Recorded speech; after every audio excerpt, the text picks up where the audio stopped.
Essa questão de escravidão, quando a gente ouve falar muito de escravidão, a gente tende a ligar o tipo de escravidão que havia no contexto romano, no contexto judaico, com o tipo de escravidão que a gente vê, por exemplo, com relação aos negros no Brasil. Não foi o mesmo tipo de escravidão, ok? A forma como o servo era visto no Império Romano era um pouco diferente disso, né? Não se batia nos servos, não se espancava um servo, porque o servo tinha um valor muito precioso, tá certo? Já que esse tipo de escravidão que aconteceu no Brasil e acontecia em alguns países da África e acontecia em alguns países latinos, né? A escravidão não foi somente do homem branco para com o homem negro, mas também acontecia com os homens indígenas para com homens indígenas, né? Índios escravizavam índios. Então, a escravidão sempre fez parte da história. Graças a Deus, com o advento do cristianismo, o cristianismo pôs um fim em tudo isso. Hoje, no mundo todo, não existe mais escravidão, não nesse ponto de vista, né? A gente sabe que existe o trabalho escravo na China, né, onde um chinês ganha lá uma merreca, trabalha igual um cavalo e ganha uma mixaria. Então, a gente vê hoje acontecendo o tipo de trabalho escravo, ok? Mas só para vocês entenderem, então, que esse homem era um escravo, certo? Mas se você pensar em escravo, não pense que é um cara aí, né, sendo chicoteado e apanhando, mas, de certa forma, era um homem que não tinha direitos de um homem livre. Ele estava debaixo, então, do senhorio desse centurião. Centurião, para quem não sabe, centurião era um homem que estava no comando de 100 soldados do Império Romano.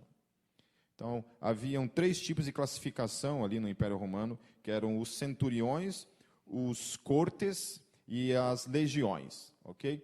Então, os centuriões, eles governavam 100 soldados, as cortes eram 600 soldados e as legiões eram formadas de 6.000 homens. Então, quando você vê lá a Bíblia falando que uma pessoa ficou possessa por uma legião de demônios, era 6.000 demônios na vida dessa pessoa. Um já é uma desgraça, né? Imagine 6.000, né? Imagine 6.000 aí. Eu não consigo nem imaginar o inferno que era a vida dessa pessoa que ficava possessa por uma legião, literalmente. Aquela menina que fez aquele filme baseado em uma história verídica, Emily Rose, né? Ela também ficou possessa por uma legião de demônios, né? Muito, muito feia a história dessa menina. Isso de certa forma, eu penso que essas experiências de possessão demoníaca, elas também têm um tipo de cooperação, não para com a pessoa que está sofrendo a possessão, mas para as nossas vidas. Porque, para mim, pelo menos, todas as vezes em que eu lidei com possessão, me fez acordar de que o mundo espiritual é um mundo real. Alguns acham aí que é esquizofrenia, alguns tentam classificar, falar que é uma doença mental, mas não é não.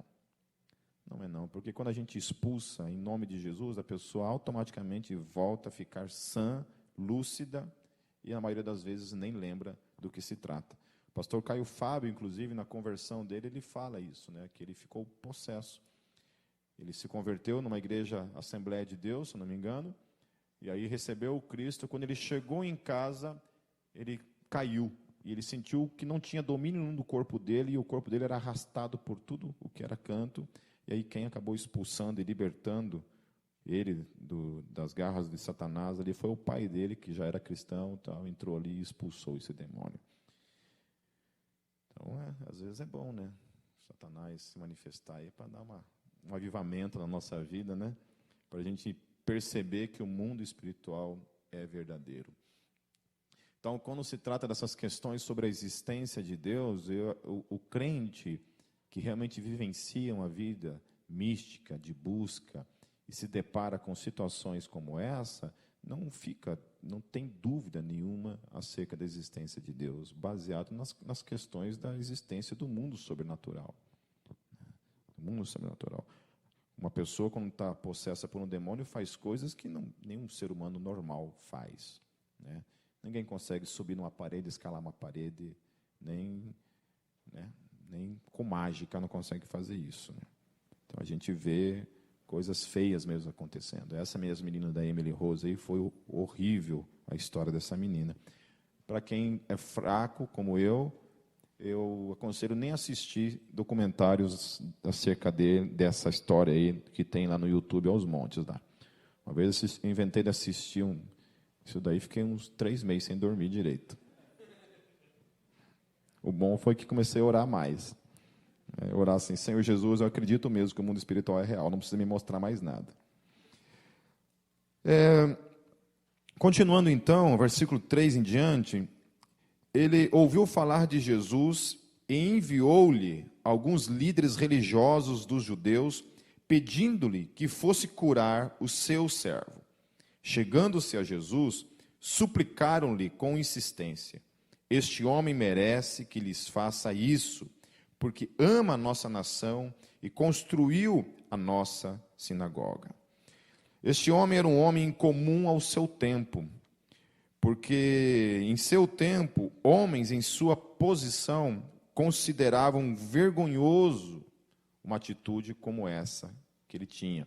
Essa atitude dele amar o seu servo, dele se preocupar com o seu servo, dele ser um homem que tratava os seus dominados, os seus inimigos, da forma como ele tratava, era um homem que estava à frente do seu tempo. Aquele centurião, ele era um homem de paz, um homem que era capaz de amar um homem, mesmo na condição de seu escravo, como diz no versículo 2. Além disso, ele era um homem que era capaz de amar pessoas de outros tipos de crenças, por exemplo. Ele, como romano, provavelmente, como todo romano, uma coisa que foi distinta assim, do Império Romano, é que o Império Romano ele não destruiu as demais religiões, as demais filosofias que haviam sob o domínio do seu império. Uma coisa que foi muito importante dentro do Império Romano é o que a gente chama de Pax Romana. O Império Romano foi o primeiro império na história que foi capaz de respeitar, não destruir as religiões, não destruir as culturas, e, do contrário, ela foi capaz de reunir tudo isso e aprender com isso, enriquecer ainda mais a sua cultura com essa diversidade de religiões e questões filosóficas. Eles aprendiam muito com isso. Era um país assim foi um império muito à frente do seu tempo. Enquanto os outros impérios antes deles, egípcio, babilônico, persa, medo, quando chegava, destruía tudo, matava tudo, inclusive a cultura. Esse império tinha, então, essa questão da Pax Romana, né, cuja finalidade tinha em proteger mesmo as heranças culturais, as religiões. Ele era um homem capaz de amar, então, diante disso, também pessoas de outras nações. Ele não considerava seus inimigos, mas ele era capaz de amar pessoas de outras nações.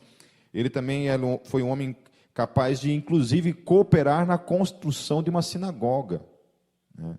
Imagine você ajudando a construir um centro de macumba aí. Né? Pensou isso? Seria mais ou menos isso. Então, ele ajudou a construir uma sinagoga. Era definitivamente um homem que estava disposto a construir pontes ao invés de muros. Amém? Nós precisamos aprender com a vida desse homem. O tipo de fé que esse homem, que depois vai se manifestar, era uma extensão do seu caráter como ser humano, de muitas das coisas que ele fazia. E dentro disso, a sua fé, então, era uma fé capaz de construir pontes ao invés de construir muros.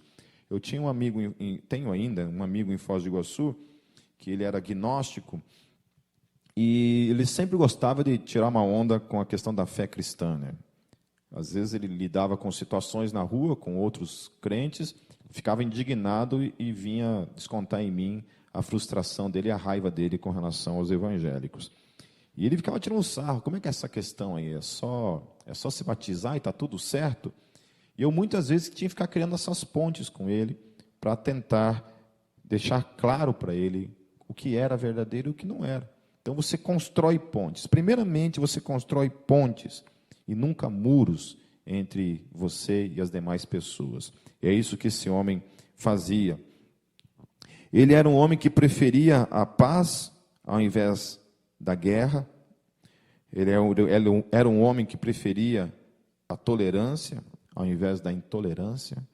Nós somos muito chamados de intolerantes. Nós, evangélicos, somos chamados de intolerantes. Há um tipo, quando a gente vai falar de intolerância, essa é uma palavra muito perigosa nos dias de hoje. Ela pode dizer coisas que não são verdadeiras, mas também existem verdades quando você chama a fé cristã de intolerante, por exemplo.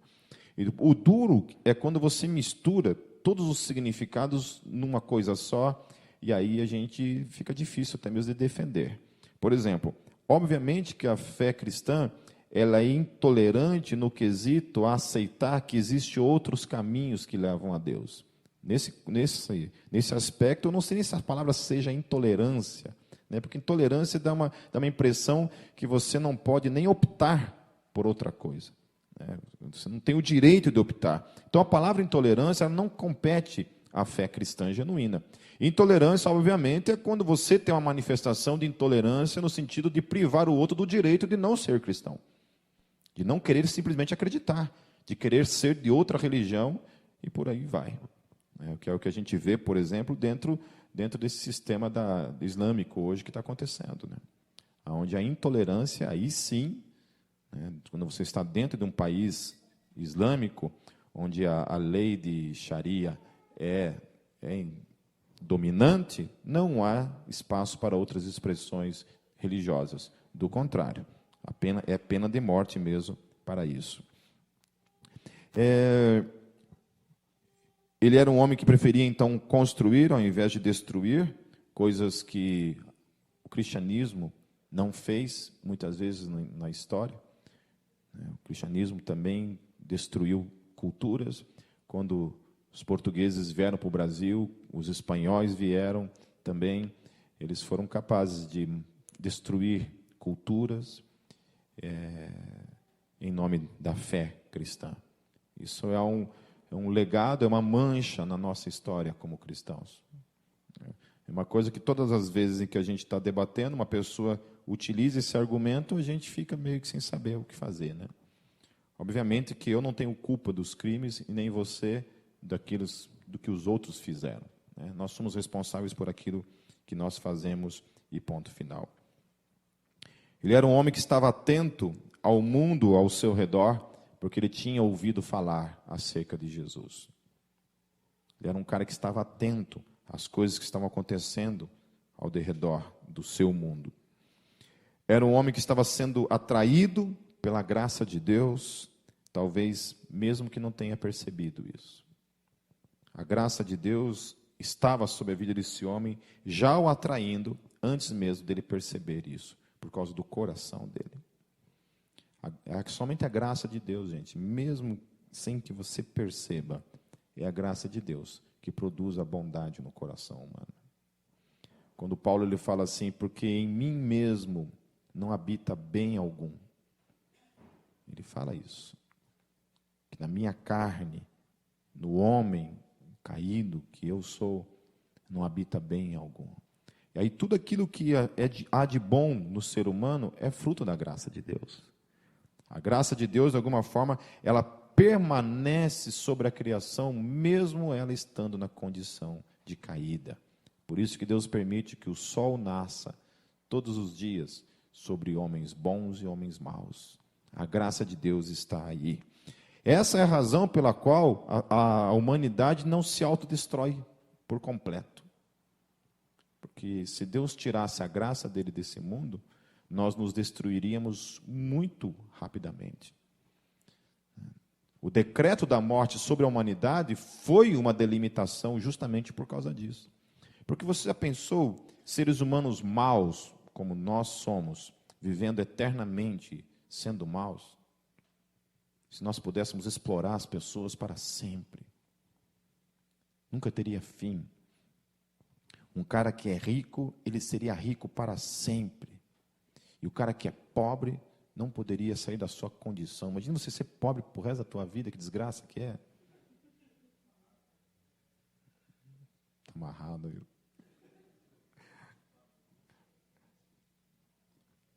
Então, Deus, ele vem, e o decreto da morte é uma providência de Deus para pôr um limite para a maldade humana. Então, além da sua graça, que conserva a vida e mantém a vida sobre a face da terra, ele ainda tem um outro decreto, que é o decreto da morte, onde ele coloca o homem dentro do limite de vida, ele só poderá viver aquele tempo determinado sobre a face da terra. Então, todo esse tempo que ele tem aqui na terra é o tempo para ele fazer escolhas, para ele ser bom ou para ele ser mau. Mas ele não pode ultrapassar a isso. Um dia, então, a morte chega, tanto para homens bons quanto para homens maus. Algumas coisas que nos consolam quando a gente lê, a gente vê a história de alguns homens que são bons e morrem cedo, né? Tem uma música do Legião Urbana que fala, né? Os bons morrem jovens. Os bons morrem jovens. Então a gente se consola baseado naquele texto que diz que Deus tira o justo antes do dia mau. Antes do dia mau, Deus tira e leva o justo para ele. Então, como é que Deus faz essa questão de determinar o dia em que uma pessoa morre ou não morre? Eu não sei. Ninguém sabe. Ninguém sabe a forma como Deus olha para a humanidade e a forma como Ele rege a vida e a morte. A Bíblia fala que nós não podemos acrescentar um côvado na nossa vida. Não podemos acrescentar um segundo na nossa vida. E eu ouso dizer que a gente não tem nem o poder de tirar um segundo da nossa vida. Todos nós morreremos no dia que Deus permitir que isso aconteça. Você pode me perguntar assim, mas o suicídio, Pipe, e até o suicídio não pode ocorrer se não for debaixo da soberania de Deus. Porque quantas pessoas eu conheço que tentaram o suicídio e ainda assim Deus não permitiu. Aí as pessoas vão culpar Deus por isso, né? Então Deus permitiu, então Deus é o culpado. Não, Deus não é o culpado. Todo o mal humano é culpa minha e tua. Toda bondade é culpa de Deus. Quando nós fazemos o mal, Deus permite as consequências do mal na nossa vida. Quando nós fazemos o bem, Deus também permite as consequências do bem na nossa vida. Mas muitas vezes, olha só como é que Deus funciona na sua graça. Muitas vezes, até no mal que nós praticamos, Ele, às vezes, entra nesse histórico da nossa vida, e ainda assim, Ele não permite que a gente colha o mal diante das nossas escolhas. Quantas vezes eu fiz escolhas estúpidas na vida, e Deus me livrou, ainda assim, das escolhas das minhas estupidezes. Esse é o Deus de toda a graça. Como que Ele rege isso, eu não sei. A questão é que eu e você, então, nós nos submetemos a essa graça todos os dias, e esperamos nele esse cuidado para com todas as coisas. O pessoal do Power Praise foi tocar em São Paulo sexta-feira, e era feriado em sexta-feira, não era feriado aqui no resto do Brasil. E no eles tinham que tocar na sexta-feira, 7 horas da noite, tinham que tocar. Eles saíram daqui 10 horas da manhã, 5 horas da tarde, era para estar lá. Pegaram um congestionamento de 3 horas, ficaram 3 horas parados na BR-116. 3 horas parado. Chegaram lá depois. Eu fiquei quase louco, né? Quase tive um filho lá. Falei, esses caras vão viajar, vão chegar aqui e ainda não vão nem tocar, porque eles chegaram lá muito tarde e acabaram não podendo nem tocando, tiveram que tocar no outro dia. Mas eu, numa situação dessa, a primeira coisa que me vem à mente é uma indignação muito grande. Eu fico louco, enlouquecido, querendo já botar um fogo no carro, jogar o carro ribanceira abaixo e voltar para casa a pé. Aí a minha esposa já tem uma atitude sempre muito diferente da minha. Todas as vezes que eu me desespero, a Kátia vem e me fala assim, amor, Deus é soberano. Você não sabe do que Deus pode estar nos livrando. Ela vem com a sabedoria dela. Todas as vezes, Aí eu fico calminho, sabe? Ela fala assim, ô boi, dá aquela calmadinha assim. Né? Porque é verdade, a gente tem que olhar para a vida dessa forma mesmo. Nós não sabemos o que aconteceu. Às vezes pode não ser absolutamente nada, mas às vezes pode ser algo que Deus está nos livrando, né? E não percebemos. Era um homem que preferia crer ao invés de duvidar. Ele manda, então, alguns judeus chamarem Jesus para curar o seu servo. Ele era um homem que cria, ele era um homem de fé. Esse homem tipifica um tipo de conciliação profética entre judeus e gentios, por exemplo.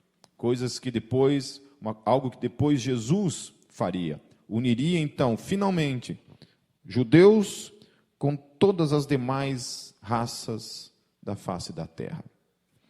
Não era mais um reino composto apenas de judeus, mas agora um reino composto de todas as tribos, línguas e nações sobre a face da terra.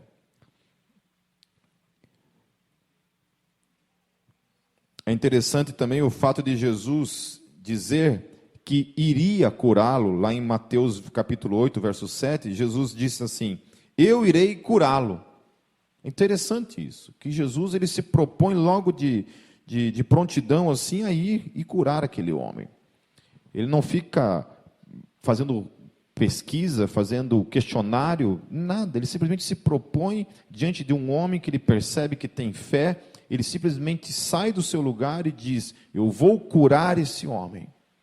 É interessante isso, né? Porque quando a gente pode olhar para a vida de Jesus e ver que em Jesus não existe hesitação. Em mim, em você existe essa hesitação, existe a dúvida, existe a incerteza, mas em Jesus não existia isso. Ele dizia, vou curar. E estava indo, então, na direção daquele homem para curar. Em Lucas, a partir do versículo 6, diz assim, Jesus foi com eles, já estava perto da casa, quando o centurião mandou amigos dizerem a Jesus, Senhor, não te incomodes, pois não mereço receber-te debaixo do meu teto. Por isso, nem me considerei digno de ir ao teu encontro, mas dize uma palavra e o meu servo será curado. Então ele tem duas ações aqui. A primeira, ele manda alguns amigos religiosos para irem lá falar com Jesus. Jesus, tudo bem, eu vou curar, então eu estou indo lá. E nisso que Jesus vai, ele manda uma segunda comitiva, então, de amigos para dizer assim, não, você não precisa ir até a minha casa. Não precisa vir até onde estou. Então, um rabino, por exemplo, um homem conhecido como mestre, como Jesus era, na cultura judaica, ele não podia se contaminar entrando na casa de um homem romano. Ele não podia se contaminar. Aquele romano, ele antevê isso, ele tem a consciência de que Jesus, como rabi, não podia entrar na casa dele. Por isso ele manda duas comitivas, para impedir Jesus desse constrangimento, para impedir Jesus de talvez se colocar numa situação em que ele pudesse escandalizar os outros religiosos que havia em sua volta. Uma outra coisa, então, nesse texto, então, que parece denotar, é que Jesus, na verdade, nunca viu esse homem, pessoalmente. Mas nas palavras e na atitude desse homem, então, Jesus encontra uma fé, como ele nunca tinha encontrado antes, sem nunca ter visto aquele homem, e apenas pelo testemunho que ele havia dado, mandando os seus amigos na frente dele. No verso 8, diz assim, pois eu também sou um homem sujeito à autoridade, e com os soldados sob o meu comando, digo a um, vá, e ele vai, e a outro, venha, e ele vem, digo a meu servo, faça isto, e ele faz. É interessante essas demonstrações na vida de um centurião, porque ele fala coisas aqui que ensina a mim e a você o princípio da autoridade. E essa autoridade, obviamente, que muitas vezes ela é trabalhada de modo errôneo, muitas vezes dentro da igreja mesmo, mas transportando essa autoridade que há sobre a vida desse homem, transportando para a pessoa de Jesus, o evangelho que está sobre as nossas vidas, é interessante isso. Porque algumas coisas que ele está falando aqui, serve para mim e para você no dia a dia. Porque ele está dizendo que existe uma autoridade sobre ele, e quando ele diz vá, o servo vai.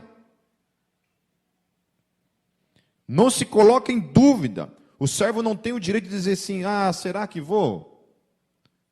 Não pergunta. A autoridade dele delega o servo a ir e o servo vai. E está nos ensinando alguma coisa, para mim e para você, como servo nesse quesito. Que quando Deus manda, eu e você fazemos alguma coisa, nós como servos dele, o verdadeiro servo dele, vai e faz. Sem questionar. Vai e simplesmente faz. E ele fala assim, quando ele diz, venha, ele vem. Quando eu digo ao meu servo, faça isto, ele faz.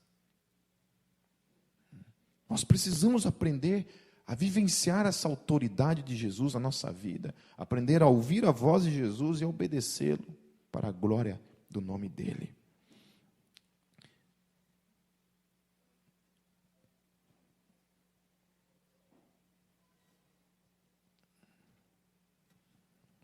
No versículo 9, estou quase encerrando, gente. Diz assim, ao ouvir isso, Jesus admirou-se dele e, voltando-se para a multidão que o seguia, disse, eu lhes digo que nem em Israel encontrei tamanha fé. Então os homens que haviam sido enviados voltaram para casa e encontraram o servo restabelecido. Aleluia. Aleluia. O que é interessante aqui, que a gente pode aprender também nesse texto, é que não foi a fé do servo que curou o servo. Foi a fé do centurião. Por isso que você crer, às vezes, em situações, é mais necessário do que o outro crer. Por isso que é importante você ser uma pessoa de fé. Uma pessoa que contamina os outros ao redor com fé. Crendo. Sempre crendo. Tenha fé. Sabe aquela pessoa que você tem ao seu lado, que é seu amigo, e você está lá na escuridão, e ele fala, creia. Ele consegue injetar fé na sua vida. E a outra coisa que esse texto está ensinando, então, que através da tua fé, os outros podem ser verdadeiramente curados. Aquele homem tinha uma autoridade. Eu, como pai, tenho uma autoridade sobre a vida do meu filho, sobre a vida da minha esposa.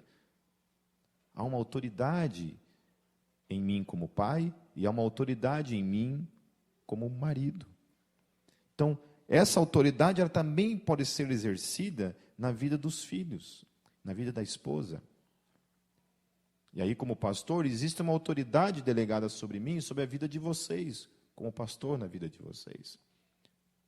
E aí, como sacerdócio universal, todos vocês trazem sobre a vida de vocês a autoridade da grande comissão em Cristo Jesus, de pregar o Evangelho, de curar os enfermos, de expulsar os demônios, porque a autoridade, que é a maior autoridade de todo o universo e fora dele, que é Cristo Jesus, está sobre a vida de vocês.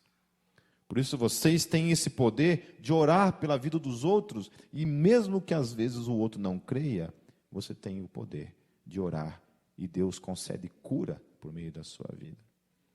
O pastor Caio Fábio conta uma história num livro sobre um casal de ateus que estavam em viagem na Europa, e a esposa sofreu um acidente, e ela ficou tetraplégica. Ficou numa cama, sem se mover. E quando esse casal voltou, o marido fazia faculdade junto com um amigo. E esse amigo era crente. Aí o cara chegou de viagem e falou assim, e aí, cara, como é que você está, rapaz? Estávamos viajando, minha esposa sofreu um acidente, está numa cama paralítica, não pode se mover.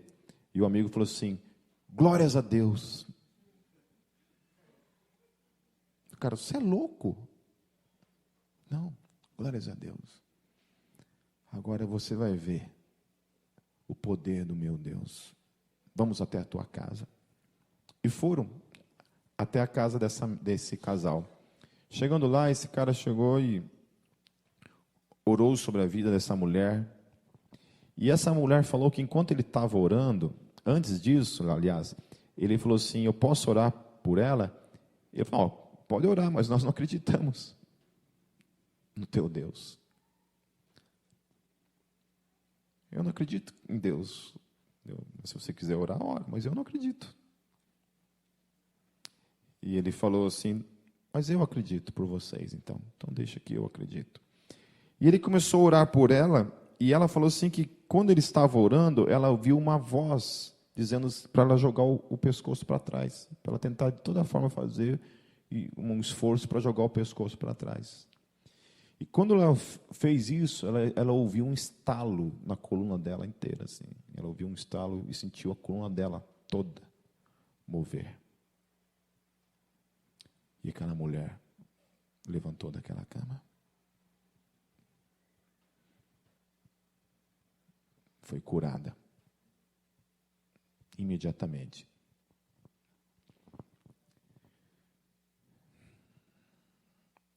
Eu tenho pensado que se nós não temos vivenciado esse tipo de experiência e realidade na nossa vida, se isso não é falta de fé.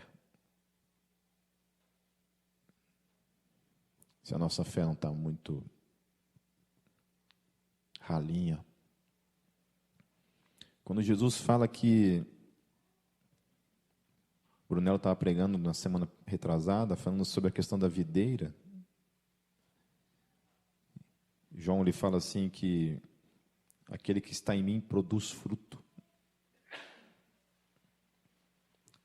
E Jesus ele fala assim que nós faríamos obras maiores do que ele. Eu não fiz nada maior do que Jesus. Nada.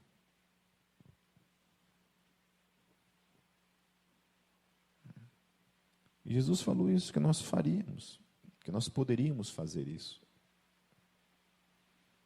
Você não faz um curso de obras. Vou dar um seminário de obras, ensinar vocês a fazer milagres. Isso não depende de um pastor, não depende de ninguém, depende da sua vida, da minha vida, na busca pelo poder de Deus manifestado na nossa vida.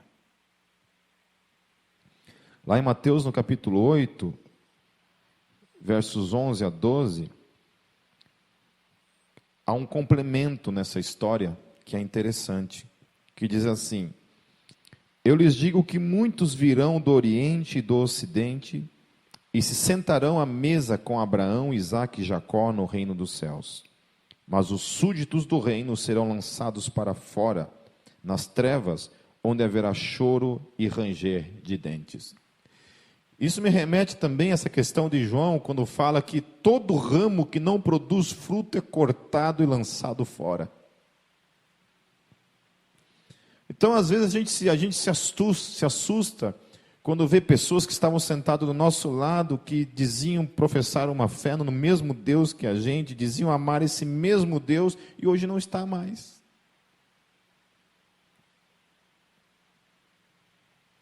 E talvez não esteja, nem por uma questão de escolha dessa pessoa necessariamente, mas talvez isso signifique que Deus está podando literalmente. Porque só permanece, meus queridos, no reino dos céus, aquele que produz fruto. Porque está ligado na videira. Então, aquele que está ligado na videira, ele produz fruto. Porque está ligado em Cristo. E aquele que não permanece porque não produz fruto. E não produz fruto porque não está ligado na videira. Não está ligado em Cristo. Então, ele é cortado e é lançado no fogo. E aqui Jesus está falando também que muitos virão de todos os cantos da terra e vão se assentar à mesa, juntamente com Abraão, Isaque e Jacó. Quem são esses? São aqueles que creem, aqueles que têm fé, aqueles que produzem fruto, aqueles que verdadeiramente têm uma vida com Deus, que caminham com Deus. Então, às vezes, você encontra mais fé fora da igreja do que dentro da igreja. É o que a gente chama de ateísmo praticante dentro da igreja, né? Porque confessa crer em Deus, mas a vida é uma vida de ateu. O ateu, pelo menos, ele não crê. Então, ele não depende de nada. Não tem nenhuma missão a ser cumprida nesse quesito. Não existe nenhum um caráter necessariamente a ser preservado. Não estou dizendo que todo ateu é mau caráter, não é isso. Mas não há nenhum tipo de cobrança absoluta acerca disso. Ao contrário daquela que há sobre aquele que crê. Então, o que nós aprendemos com essa história? Aprendemos 6 coisas que eu quero falar rapidamente. Primeira coisa, que há fé fora da igreja. Há muita fé lá fora. Muita fé. Quando Jesus fala que os campos estão brancos para a colheita, é isso. Existe muita gente que crê, que está disposta a crer, que tem fé dentro dela, e eu e você somos responsáveis para ir até elas. Levar o evangelho para aquele que já crê e está esperando a oportunidade do evangelho aparecer na sua vida. A segunda coisa, que no exemplo deste homem, precisamos aprender a construir pontes, a amar os diferentes e jamais cooperar na intolerância. Como igreja hoje, nós precisamos, meus queridos, aprender a construir pontes, a descobrir aonde está Deus lá fora. Aonde Deus está lá fora. Don Richardson escreveu um livro chamado O Fator Melquisedeque, que nos ensina isso. A você perceber Deus nos lugares que não tem nome necessariamente de cristianismo, mas Deus está lá. Eu não estou querendo criar algum tipo de fé ecumênica, não é isso. Querendo dizer que todos os caminhos levam a Deus, não é isso. Mas Deus se revela, às vezes, dentro das outras religiões. Por exemplo, que eu já citei esses dias, dentro do Alcorão, por exemplo, do islamismo. Um homem que vai lá e começa a ler o Alcorão, e por meio do Alcorão ele chega à conclusão de que Jesus é Deus, lendo o Alcorão. Então Deus revelou dentro do Alcorão Jesus como Deus. Essa parte está lá. Isso é uma ponte. Quando você vai no hinduísmo é a mesma coisa. Você vai lá no hinduísmo e você descobre aquilo que se fala acerca de Jesus como o grande avatar. Você cria uma ponte. Você vai no budismo, o que o budismo fala acerca de Jesus? Você cria pontes. A terceira coisa, que Deus sempre responde à fé genuína. Sempre Deus vai responder a uma fé genuína. A quarta coisa, que precisamos compreender o princípio da autoridade que está sobre mim, sobre você, e fazer uso dessa autoridade em nome de Jesus. Não lançá-la fora. Exerça a sua autoridade, meu querido, como pai. Exerça a sua autoridade como mãe. Exerça a sua autoridade como filho de Deus sobre o império nas trevas. Em nome de Jesus. Porque é muito triste quando você vê que um filho manda no pai, manda na mãe. Ninguém aqui também está querendo usar a autoridade no sentido apenas de mandar, não é esse o sentido, né? Porque senão tem muita gente aí que a gente sabe que é a mulher que manda. Não é isso necessariamente. A outra coisa, a quinta coisa, é que a cura, então, ela pode ocorrer à distância. Que você pode orar por pessoas sem necessariamente estar presente lá na vida dela. Então, por isso que é importante você orar pelas pessoas em casa, por exemplo. Orar aqui, orar na rua, orar no ônibus. Ore pelas pessoas que você sabe que está passando por um momento de dificuldade, por doença. Às vezes lá no grupo, alguém aparece e coloca assim, por favor, aconteceu isso, ore por fulano. Aí a galera começa a colocar embaixo, orando, orando, orando, orando. E isso é poderoso. Depois a gente tem a notícia que houve cura. Nem sempre isso acontece, mas é importante você orar, mesmo à distância. E por final, que somente aqueles que produzem fruto em suas vidas se assentarão na mesa do Rei da eternidade. E que nós temos que estar ligados a isso. Viver uma vida que glorifique a Deus por meio dos nossos frutos, que são gerados não por nós mesmos, mas são gerados por meio de Jesus em cada um de nós, pela relação que cada um de nós temos com Jesus, todos os dias em nossas vidas, desde ontem, hoje e para todos sempre. Amém. Amém, meus queridos? Fique em pé. Quero orar pela vida de todos nós. Santo Deus, eu te louvo pela história desse homem, pelo exemplo desse homem, pela fé que a tua graça proporcionou a esse homem, de crer, Senhor. Quantas coisas a gente aprende por meio da vida desse homem, Senhor, que merece ser imitado por todos nós, Senhor. Deus, eu quero pedir por todos nós que estamos aqui nessa noite, Deus, e por aqueles que não estão aqui, que estarão ouvindo, Deus, essas palavras. Deus, nos ajude, Senhor, a ser uma geração que crê, uma geração que exerce a autoridade que já está sobre nós, que é a autoridade do teu santo nome, Senhor Jesus.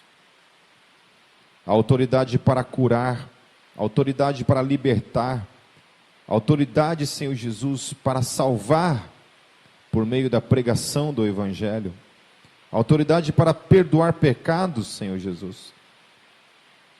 Clamamos, Senhor, diante do Senhor, que nos torne uma geração revestida e uma geração, Senhor, cheia de frutos, que vem, Deus, de Ti, que é a videira verdadeira, a qual todos nós estamos. Longe de nós, Senhor Jesus, sermos os ramos que serão cortados e lançados no fogo, Senhor. E que a gente seja essa geração, Deus, que um dia se assentará na mesa do Rei, juntamente com Abraão, Isaque e Jacó. Leva teu povo em paz, Senhor, na segurança e no cuidado dos teus anjos. Em teu nome, Jesus. Amém.